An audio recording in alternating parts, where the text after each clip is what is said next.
The story is about, I remember, when the time that there are people going into, when I was in elementary, in grade school, grade 4, grade 5, grade 6. Remember those days? Okay, now go back to elementary days. When there's a people or somebody who's selling like seeds, food, some stuff in your school. Do you remember those days? Okay. Okay. There are some chalk that you can eat. Yeah, it's like a chalk in a one small box, but you can eat it. Okay. Also, there are some seeds, different kinds of flowers. They're teaching you. Okay. They're saying that we're a representative of a prison, or we're a representative of an organization of the women for the kids. That's why they're selling these products to help the organization. Do you remember those times? Okay. Also, I remember they're selling some soap. They said that it will make your refrigerator really white. The eraser. Like you're gonna mix it, it's a powder, and you're gonna mix it in the water, and you scratch it with your refrigerator or in the wall, and it will erase. Do you remember those? No? Maybe it's in my school? Okay, I remember those days, and then I'm saving my allowance for that stuff, and then I bring it home, I brought it home, and then my grandma says, that one's not gonna work, so I spent $3 for that. Okay? And then, one thing I remember, maybe you all this also, about a clay bar. Yeah, a clay. Remember those days, a clay. So those people going to the school, they're doing like a consignment. They're gonna leave their stuff to you, and they said, I'll come back in 2-3 days, and then we'll get your money. Okay? So those times, I choose to save my allowance, so I didn't buy my snacks, which is $2, the feeding program. Okay, you're gonna buy 2 pesos, go to canteen to have some sopas. Okay, 2 pesos sopas. Okay, so I didn't bought my allowance. I didn't use my allowance for 3 days just to buy that gold. It's like a clay bar. It's really hard. Okay, so and that message and that story is the same with our message for today. Okay? And if you open your Bible, in Jeremiah 18:1-6, the same story. The title there is The Potter and the Clay. Okay. Alright. Jeremiah 18:1-6. I remember yesterday when we go to Walmart, my son really loves the Play-Doh. Right? This is the modern clay now. Before we have those hard clay, really hard, and we're really, now this is a Play-Doh for the kids. I remember my son, we went yesterday at Walmart. I said, you like Play-Doh? He said, no, I like robots. I said, no, you like Play-Doh. I like him to have a Play-Doh, not to be more creative. But I like him to have the Play-Doh because it's more cheaper. It's $1. Okay? The robot costs $5. So I said, maybe you get Play-Doh. He said, no, I want this. Anyway, okay, he got the robot, and then my daughter got the Play-Doh. And then I remember, this is exactly with our message today. And then I remember just last week, somebody wrote on my back the word Jeremiah. I said, what does it mean, the word Jeremiah in my back? And I think I know somebody wrote that to me, and it's Pastor Herman who wrote Jeremiah to my back. So from that time, it's consistent that the word Jeremiah, or this story, is speaking to me, and God would like this message to be delivered today. Okay, so if you have your Bible, just have your Bible and open it. The title of our message today is The Potter and the Clay. Okay, so verse 1, let's read together. The Lord gave another message to Jeremiah. He said, go down to Potter's shop, and I will speak to you there. So I did as he told me, and found the potter working at his will. But the jar he was making did not turn out as he had hoped. So he crushed it into a lump of clay again and started over again. Wow. He crushed it. It's painful. Then the Lord gave me this message. O Israel, can I not do to you as this potter had done to his clay? As the clay is in the potter's hand, So are you in my hand? Amen. So some of you are familiar with this story already. Amen? Okay, most of you are familiar. Maybe some of you heard this story once or twice. But we'll talk about this message, and God is talking to us with this message today. So before we continue with our message, I would like you to watch a video. Of course, it's a family day, and I have prepared some video for the kids.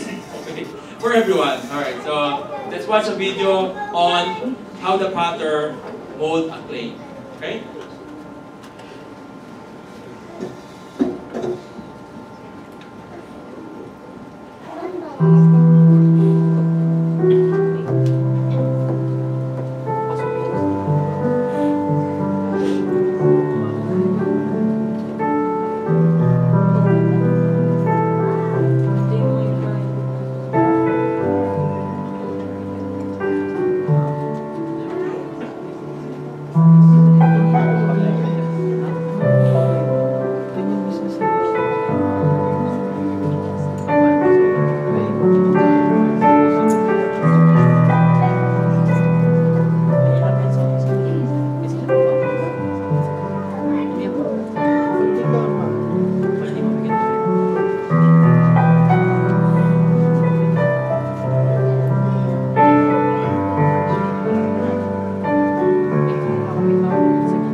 That message already spoke. Alright, so we can learn from this message for today, the potter and the clay, that God used 4 elements to speak to Jeremiah. Okay. Number one, it's about location, circumstances, timing, and obedience. Okay. For some of you, Jeremiah is when God called him, is a young prophet. Okay, and also known as the weeping prophet. Okay. If you read the book of Jeremiah, it's one of the longest Bible chapter. Okay, so it's nice to read. Alright, so with this, as we could see, when God asked him to go down to the potter's shop, we could see that God used Jeremiah by location, circumstances, timing, and more importantly, he's being obedient to God. Okay? So now let's discuss about what's a clay. Clay is initially unresponsive. Okay? So initially, it's unresponsive. Okay? Like, you know, it's not talking, you know, okay? It's not saying, Lord, okay, it doesn't say to the one who made it, like, I don't like how you make it, how you make me, okay? As it says in Isaiah 29 verse 16, it says here, He is the potter and He is certainly greater than you, the clay. Should the created thing say of the one who made it, He didn't make me? Does a jar ever say, the potter who made me is stupid? Okay, so number one, the clay is initially unresponsive. Okay, so there should be no complaint. Like this clay, okay, like this clay dough. Whenever I make this clay dough, it's unresponsive. Okay, it's not saying, oh, you know, it's not gonna fight me. Okay. Number two, clay becomes increasingly flexible in the potter's hand. Okay, as we could see in the video. As we could see in the video, the more you are allowing God to mold you, the more you are being flexible into His will. Okay? So in the same with the potter, the more the potter is molding the clay, the more it becomes flexible. You know, you could bend, you could put a shape on it. You know, it's the same thing with asking God. The more you're allowing God to mold you or to shape you, the more you will be flexible to His will. Okay? Because it's gonna be hard for us to follow His will if we're not allowing God to mold us or to shape us day by day. If we're saying, no, Lord, I don't want today to mold me. Maybe tomorrow. Come back tomorrow. Okay? But the more you're allowing God, if there's some circumstances in your life and you know that God is shaping you or molding you right that way or that time, you are being more flexible. Yes, Lord, tomorrow I know your plan, I know your will. This is your will for me, this is your will for my family. Amen? So that's about the clay. The more becomes increasingly flexible in the potter's hand. How about the potter? Let's see about some of the example about the potter. The potter, he works in seclusion. So we could see there, he would like to be concentrate. He doesn't want to be disturbed. And some of us also, if we're working if we're doing a homework, or if we're doing a work from home, you want to have a single space. You want your space. The same thing in us. He works in seclusion. He works in us in a seclusion. When we are away from other things. When we are by ourselves in our car, when we are at work, when you are alone, God is talking to you. God is telling you something. So God, on that part, in your alone time, God is telling you something. Okay? And He is a master. He is the one who created us. He is the master. He is careful and patient. When the potter's making the clay, he's very careful. He doesn't want to be messed up. When there's a mess, then he's going to crush it again and make it anew again.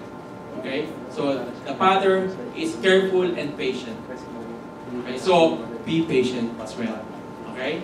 So if you're undergoing some shaping in your family, in your life, be patient. God is working on you, on me. Amen? Alright, so this is the process. The process is wedging. What is wedging? Wedging is the same as like you're squeezing, in Tagalog, masa. Okay? Masa, or, you're making it, to prevent any air packets. Okay? The same in when we're doing siopaw. I remember when we're doing siopaw, and I'm doing it before we don't have the mixer. I have to do the mix. I have to the masa or the wedging. I have to make sure that there's no. I couldn't feel anything like hard mass or what do you call that? The flour. It should be filled smooth. Okay, that's why our siopaw is really good. Okay. Alright, so wedging is a process of masa. Okay, sometimes we could feel that, okay, Lord, okay, why are you doing this to me? Okay, or why I'm experiencing this? Okay, because to prevent any air packets. Okay, like this Play-Doh, I was squeezing it. This one is hard last night because it's cold, but now it's soft because I was squeezing it. So the same thing with us. The more you are being wedged, okay, you're gonna get soft. And don't tell me that you're hard as a stone. Because when God touches you or holds you, He could shape you whatever He wants you to be. Amen? So that's only the process. We're not in the message yet, okay? We're in the introduction, okay? It feels like it, okay? Number 2, centering. When the potter put the clay, he put it in the center. Okay, not in the middle of the wheel. You know the wheel? The one that you... Have you seen that in the Philippines? Yes. Yes. Okay, praise God. Have you seen that in Canada? There's some in the kitchen, right? Some of the what do you call this? Some of the chefs sometimes they use that in the cake. Okay, so but in the Philippines they put it in the center. God is putting you in the center. He aligned the clay in the center of His will. Could you read that again? Read again. He aligned the clay in the center of His will. Let's read again. He aligned the center in the. He aligned the clay in the center of His will. Okay. So in the potter's hand. Sorry. Okay. In the potter's hand. Okay. The potter is aligning the clay in the center. But we as a clay, God is aligning us in the center of His will. So now, if you have a question, Lord, why is this happening to me? Or why you're this kind of test or hardship? Because God is aligning you into His will. Okay? It's really nice. Okay? God always remembering us. If you experience those hardship or trials, God is centering you into His will. Okay? Maybe sometimes we are naliligaw, okay? Sometimes, English naliligaw. Lost. Okay. Sometimes we get lost, okay? So, the potter is centering you into His will. So, He'll put you into the center. Okay? Number 3, opening. Okay. When we saw it in the potter, when He put this one in the center, He put a hole in the center. You know why He put the hole in the center? Also known as the heart of the clay. Okay? He do the piercing in the heart of the clay so that for you to be a vessel. Okay? For you to be a vessel. Because if there's no hole on top, then you cannot have something inside of you. But God is doing this, opening your hearts, opening your life to be a vessel to others, to have a good news. Right now, if you're listening to this message, you're taking in the good news about God's grace and you can share it to others. Okay, so we're only on the process. Okay? Alright. So we'll continue. Through this message, we could discover that the potter applies to you and me. Do you agree? Amen? Because we are clay. As it says there, He is the potter and we are the clay. Okay? So number 1, God cares about ensuring we are in His hands. I'm pretty sure God is ensuring we are in His hands. As He says in Isaiah 41 verse 13, For I hold you by your right hand, I the Lord your God, and I say to you, don't be afraid, I am here to help you. Okay? Nice. God cares about us. And He's holding us in our hands. Okay, so always remembering about Isaiah 41 verse 13. Number 2, God will remove whatever is necessary to mold something He likes. Okay, now this is the hard part now. Lord, don't mold me into what you want me to be. I would like, this is what I am right now. For 5 years, 10 years right now, I'm feeling comfort with my life right now.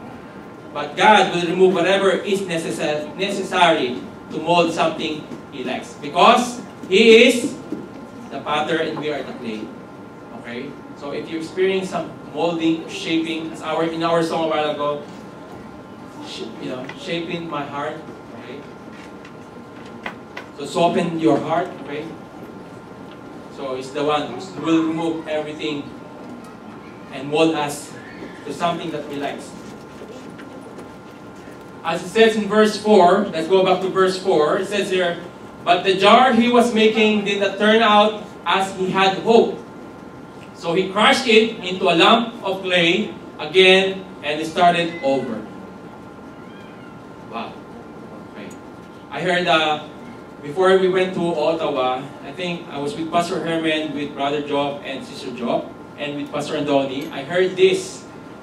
That's why all of those times I said, Lord, is this the one what you would ask? Would you like us to hear this message? I remember when this Bible verse is said by one of the pastor, and now it's evangelist in the Miracle Crusade. What's it? John? Yeah, Pastor John. So he said that before, he's a pastor, but God crushed him and made him into something that God wanted him to be. And now he is an evangelist. Okay. So there are times in our life that we will be crushed into something else. Okay? You thought that, Lord, I thought you want me to be. Okay? But God will crush it because it did not turn as He hoped. Okay? So if you're turning to somewhere else, okay, you might be molded again. Amen? Are we ready to be molded? To be shapen? Amen. Are we? Amen. Praise God. So in here, it says there, so He crushed into a lump of clay again and started over again. So we have trials and hardship, but God always has a plan. Amen? Okay. When I was in Ottawa, I said, God has a plan. While we're walking in downtown Ottawa, looking for our dinner with Pastor Andoni, because for a dinner, this is the only 2 of us, Saturday night. So we're walking downtown. Then I said to Pastor Andoni that for provision in our family. And I said, God has a plan. And then while we're walking, I said, there's something saying to me, no, God always has a plan. Amen? So God is very careful and patient, so be patient. And only God can mold you into something that is very useful to Him. Okay? We cannot mold ourselves, we cannot shape ourselves. It is by God's grace. I said in Ephesians 2 verse 8, it's not by our works, but it's about God's grace that we could be saved. Amen? So it's the same thing here. We cannot mold ourselves. If you're thinking that you're molding yourself from the time you brought that here, no. God is the one who's molding you into something He likes you to be. God is molding you to be here. God is molding you to be on your position. God is molding you to be on your job right now. It's all about God. Amen? Number 3, God has authority and power to shape us. Amen? Amen. Because it says in verse 6, O Israel, can I not do to you as this potter has done to his clay? As the clay is in the potter's hand, so are you in my hand. As the clay is in the potter's hand, so are you in my hand. It means here, sometimes He will turn up the heat, right? So that we could be molded again. Because sometimes, as I've said, this Play-Doh is hard last night. But if you put it in a microwave, it will soft. It will become soft. So God has authority and power to shape us. As also it says in Isaiah 64 verse 8, and yet, O Lord, you are our Father. We are the clay and you are the potter. we all are formed by your hands. Amen. So we are all formed by God's hands. So today, our message, as I said, is only short. It's our family day today. I would like you to leave this conclusion for today. Don't give up the process to experience the result. Okay? If you're experiencing right now that some molding in your life, in your family, in your ministry, or in your life right now, don't give up. Okay? Don't give up the process to experience the result, because without immersing yourself in the process, the result is not as remarkable. Okay? So if we want us to be a beautiful jar that we could be used somewhere else, and God, I'm sure, God would like to use one of you and me for His glory.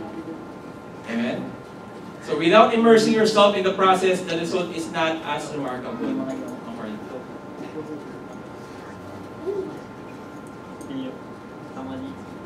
Lastly, from Ephesians 2, verse 10, for we are God's masterpiece. He has created us anew in Christ Jesus, so we can do the good things He planned for us long ago. Again, we are His masterpiece. If we are His masterpiece, God is the artist, and we are the work of art. Amen? And if we are a work of art, God would like to use you, and He wants to use you, that all He created, to be used in a ministry, to somebody, to share His word. And if He wants to use you, are we ready to say, yes, Lord, I'm ready? Let's bow our head.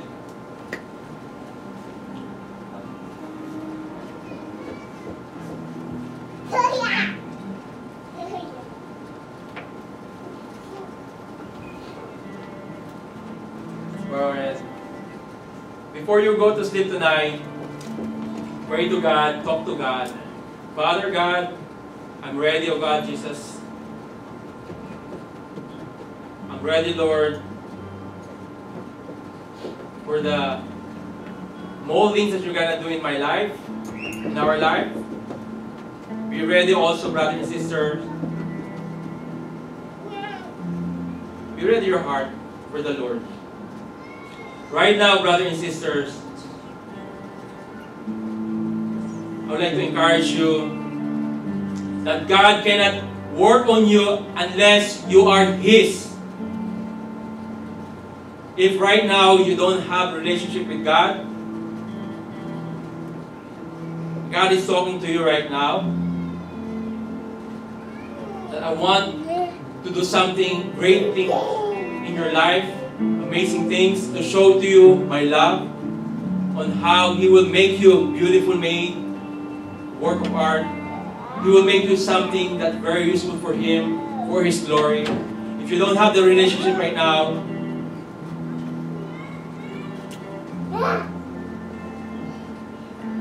please say to God, Father, forgive my sins, and from now on, I will follow, I will believe, and accept You as my Lord and Savior. And if you believe and accept Jesus Christ, God's given us the authority to be the children of God. And now, if you believe and accepted Jesus, He could work on you, and He will make you something amazing in your life. Praise You, Jesus, O God. Father God in heaven, today, Lord, we lift You up, God Jesus. Our life, our church, this ministry, O God Jesus, all my brother and sister, O God Jesus. Lord, mold us into something that You want us to be. Shape us, O God, each one of us. And let our hearts to be open to the process that You're going to do in our life. Thank you, Jesus, O God, for the love, for the mercy, and most of all, for your amazing grace. And all this we pray in the name of Jesus, and everybody say, Amen. Amen. Amen. Praise God.